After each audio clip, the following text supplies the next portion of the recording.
এমন একটা ম্যাজিক তারেক রহমান ছাড়লেন যেই ম্যাজিকে আওয়ামী লীগ ধূলিসাৎ হয়ে যাচ্ছে।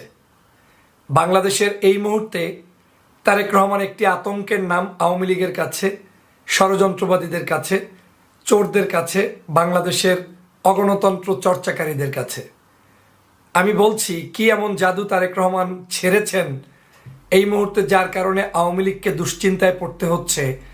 এবং আসসালামু আলাইকুম। দেশ এবং দেশের বাইরে বিভিন্ন চাপ কিন্তু পড়েছে সরকারের উপরে। এই চাপে কিন্তু যখন তখন সরকার পদত্যাগ করতে বাধ্য হবে। প্রিয় দর্শক, এই বিষয়ে আরও বিস্তারিত জানতে চলুন আমরা সরাসরি ভিডিও স্ক্রিনে চলে যাই, সেখানে বিস্তারিত দেখে আসি। ভিডিওটি গুরুত্বপূর্ণ হবে, অবশ্যই ধৈর্য সহকারে পুরো ভিডিওটি দেখবেন। ভিডিও শেষে গুরুত্বপূর্ণ আলোচনা করব।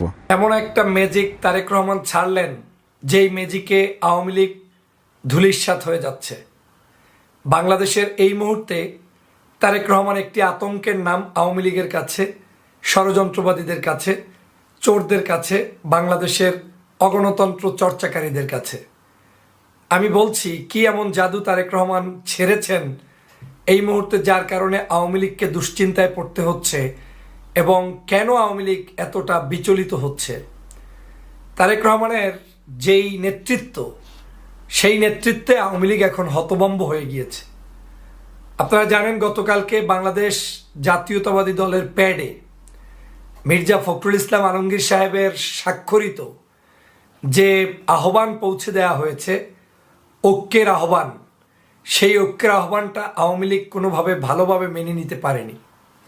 আওয়ামী লীগ বিগত প্রায় এক যুগের অধিক সময় পর্যন্ত চেয়েছে বাংলাদেশের সকল ইসলামপন্থী রাজনৈতিক দল অথবা ভিন্ন আদর্শের রাজনৈতিক দল কারো সাথে বিএনপির কোনো ঐক্য না হোক।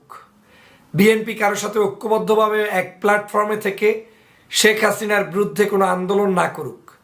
সে কারণে বিভিন্ন ধরনের ন্যারেটিভ তৈরি করেছে। তারা আমাদের এই দলের মধ্যেই বিভিন্ন প্রকার প্রপাগান্ডা ছড়িয়ে দিয়ে বিএনপি থেকে অনেক বড় বড় রাজনৈতিক দলকে দূরে রাখার চেষ্টা করেছে। কখনো বুঝানো হয়েছে যে এই দলের সাথে এই দলগুলো থাকলে আমরা বিশ্বের কাছে এভাবে পরিচিতি লাভ করব। আপনার এই দলের সাথে ইসলাম থাকলে, ধর্ম থাকলে, দাড়ি থাকলে, টুপি থাকলে বিশ্বের মানুষের কাছে আমরা হালকা হয়ে যাব। এই সকল বিভিন্ন প্রপাগান্ডাগুলো গত প্রায় 16 বছর পর্যন্ত বাংলাদেশে হয়েছে। কিন্তু বাংলাদেশের সত্যিকার নেতা, যার হাত ধরেই বাংলাদেশ আবার স্বাধীন হবে, সেই জননেতা জনাব তারেক রহমান বুঝতে সক্ষম হয়েছে যে বাংলাদেশের এই মুহূর্তে মুক্তি করতে হলে কাউকে দূরে রেখে মুক্তি সম্ভব নয়। মুক্তিকে করতে হলে, মুক্তি সংগ্রামে জয় হতে হলে বাংলাদেশের সকল সোসাইটির মানুষকে নিয়েই মুক্তি সংগ্রামে নেতৃত্ব দিতে হবে। আওয়ামী লীগের একটি অন্যতম জ্বালাপালা হচ্ছে জামাতে ইসলামকে নিয়ে কিংবা ইসলামিক দলগুলোকে নিয়ে। সর্বশেষ বিএনপির গতকালের যে সিদ্ধান্ত, তারা যে ঘোষণা দিয়েছে, এটা আওয়ামী লীগ ভালোভাবে নিতে পারেনি। কারণ বাংলাদেশের সমগ্র দেশপ্রেমিক দলই বিএনপির সাথে প্রকাশ্যে ঐক্য করে শেখ হাসিনার পতন নিশ্চিত করতে চান, কিন্তু তারা স্কোপ পাচ্ছিলেন না যে কোনো একটা ওয়ে নিয়ে কিভাবে আন্দোলন একত্রে করবেন। কিন্তু গতকালকের বিএনপির পক্ষ থেকে সেই ওয়েটা জানিয়ে দেওয়া হয়েছে। আপনারা ইতিমধ্যে আমার ফেসবুকে বিভিন্ন জায়গায় এই পেজটা পেয়েছেন এবং এই ইনফরমেশনটা আপনারা পেয়েছেন। আমি আপনাদেরকে একটু পরে শোনাচ্ছি, এরপরে আমি বিশ্লেষণ করছি। দেশনায়ক জনাব তারেক রহমানের নির্দেশনায় বিএনপির মহাসচিব মির্জা ফখরুল ইসলাম আলমগীর সাহেবের স্বাক্ষরিত এই আহ্বানে কি লেখা ছিল আমি একটু পরে শোনাই। ন্যূনতম এক দফা অবৈধ ফ্যাসিস্ট খুনি হাসিনা সরকারের পতনের দাবিতে সকল গণতান্ত্রিক রাজনৈতিক দল, সামাজিক সাংস্কৃতিক সংগঠন ও শক্তিকে ঐক্যবদ্ধ হওয়ার জন্য জাতীয় ঐক্যের আহ্বান বিএনপির।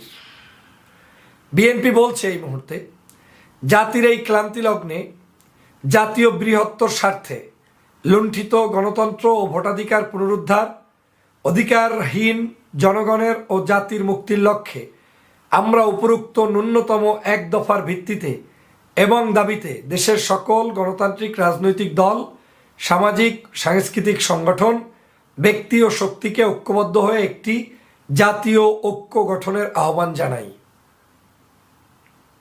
আমরা বিএনপির নেতৃত্বে যুগপৎ আন্দোলনের সকল শরিক দল ও জোট, বাম ডান সকল রাজনৈতিক দল, বাংলাদেশ জামাত ইসলামী সহ অন্যান্য ধর্মভিত্তিক ও সকল ইসলামী রাজনৈতিক দল এবং সংগঠনের প্রতিও জাতীয় ঐক্যের আহ্বান জানাচ্ছি। সময় ও যোগাযোগের প্রতিবন্ধকতার কারণে বিবৃতির মাধ্যমে সম্মতি প্রদান করা যেতে পারে। শীঘ্রই সম্মতিপ্রাপ্ত সকলের স্বাক্ষরে যৌথ বিবৃতি প্রদান করা হবে। জাতীয় ঐক্যের এই ঐতিহাসিক ঘোষণা ও দলিল দেশ জাতির মুক্তি ত্বরান্বিত করবে ইনশাআল্লাহ। মির্জা ফখরুল ইসলাম আলমগীর। দেখেন, বহুদিন পর বিএনপির প্যাডে সরাসরি বাংলাদেশ জামাত ইসলামের নাম উল্লেখ করে, ইসলামিক রাজনৈতিক দলগুলোর নাম উল্লেখ করে তারপরে এই আহ্বান ছেড়েছে বিএনপির পক্ষ থেকে। আমি এর আগে আপনারা হয়তো একটা ভিডিও আমার দেখেছেন, বক্তব্য আমি 4টা কারণ সেখানে বর্ণনা করেছিলাম যে 4টা ব্যক্তি যদি এক হয় তাহলে বাংলাদেশে শেখ হাসিনার পতন নিশ্চিত। 4 জন ব্যক্তি, এর বাহিরে এখন তো বিএনপি সবাইকে ডেকেছে। আমি বলেছিলাম 4 জন হইলেও সম্ভব। কারা তারা? বিএনপি, বাংলাদেশ জামাতে ইসলাম, ইসলামী আন্দোলন বাংলাদেশ এবং হেফাজতপন্থী মামুনুল সাহেবদের একটি গ্রুপকে নিয়ে যে কোনো ধরনের একটা মোর্চা হতে পারে। কারণ বাংলাদেশের মানুষ এই মানুষদের সাথে সম্পর্কিত, তাদেরকে দূরে রেখে কোনো আন্দোলন সফল করা যাবে না। এবং তাদেরকে যারা দূরে রাখতে বলবে তারা মূলত আমার কোনো সুহৃদ বা কাছের বন্ধু নয়, তারা মূলত আমার কোনো কল্যাণ চাচ্ছে না। সে কারণে আমাকেই সিদ্ধান্ত নিতে হবে যে আমি আসলে কার সাথে কিভাবে আমি আন্দোলনে সম্পৃক্ত থাকব এবং কাকে নিয়ে দেশ জয় করব। বিএনপির এই সিদ্ধান্তকে আমি সাধুবাদ জানাই। বাংলাদেশের মানুষের মুক্তির জন্য বিএনপি এখন যে উন্মুক্তভাবে এক দফা দাবিতে এই জামাত সহ সকল রাজনৈতিক দলের সাথে প্রকাশ্যে ঐক্য গড়তে যাচ্ছে এবং আন্দোলনে শরিক হচ্ছে, আমি মনে করি এটাই বাংলাদেশ জাতীয়তাবাদী দলের পক্ষ থেকে সর্বোচ্চ দেশের মানুষের প্রতি চিন্তা চেতনা করে কল্যাণকর রাষ্ট্র গঠনের জন্য এর চেয়ে ভালো আহ্বান আর কিছু থাকতে পারে না।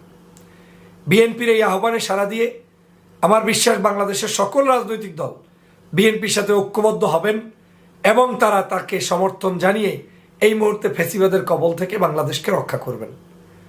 এবং আমি বিএনপিকে এতটুকু স্মরণ করিয়ে দিতে চাই, শুধুমাত্র প্রকাশ্যে ঐক্য করার মধ্য দিয়েই নয়, আমি আরেকটা ফর্মুলা দিয়েছিলাম যে বাংলাদেশের সমগ্র নাগরিককে যদি বিশ্বস্ততার জায়গায় আনতে হয় তাহলে ইসলামপন্থী রাজনৈতিক দল এবং যাদের সাথে ঐক্য হবে তাদেরকে কোথায় কে কোনভাবে নির্বাচিত হয়ে বাংলাদেশের।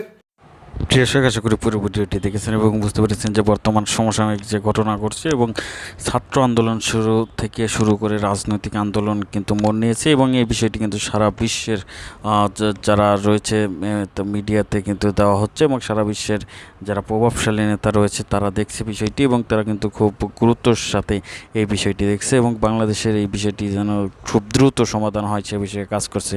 দর্শক, এই বিষয়ের উপর আপনাদের কোনো মূল্যবান মতামত থাকলে অবশ্যই কমেন্টে জানাবেন। সবাই ভালো থাকবেন, সুস্থ থাকবেন। ভিডিওটি শেষ করছি। আসসালামু আলাইকুম।